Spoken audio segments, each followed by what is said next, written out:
أوفسايد فيو بودكاست يحكي على آخر الأخبار الرياضية في تونس والعالم مع أحمد العريبي.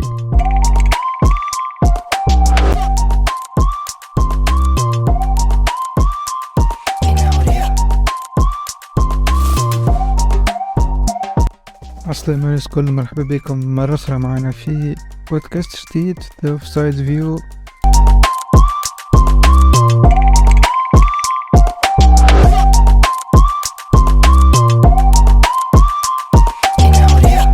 باش نحكيو اليوم شوية بريمير ليج سيريا ونحكيو على لا ليغا.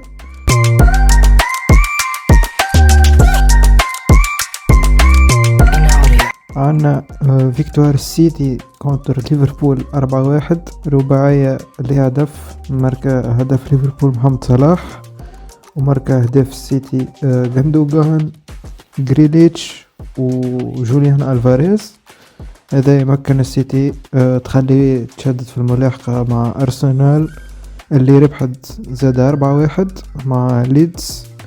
زاد مفاجأة صغيرة بهم مش مفاجأة على الموسم اللي عمل فيه نيوكاسل اللي ربحت اليونايتد، اللي ما هوش اليونايتد متاع اللي رجع بعد كاس العالم، ربح اليونايتد 2-0.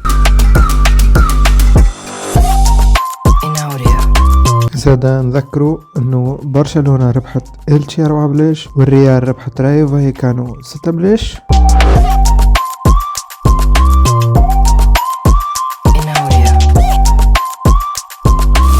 أهم حدث في الكرة العالمية الجمعة هذه هو الإقالة متاع جراهام بوتر مدرب تشيلسي.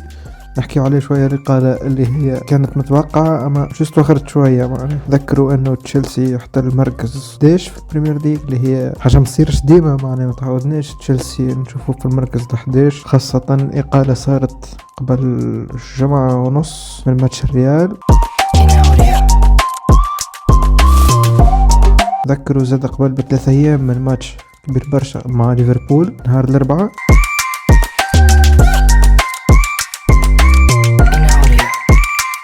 المرشحين لخلافة جراهام بوتر على رأس تشيلسي هما يوليان ناغلسمان المدرب السابق لبايرن ميونخ وإربي لايبزيش، والمرشح الثاني هو لويس إنريكي مدرب برشلونة السابق المنتخب الإسباني.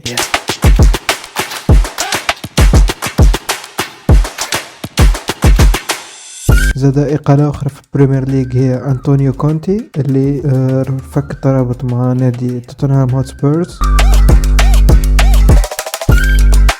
زاد من الأحداث المهمة اللي تحكيت في الصحافة العالمية في الجمعة هذه هي الحديث على رجوع ليونيل أندرياس ميسي الفريق برشلونة بعد نهاية عقده مع PSG.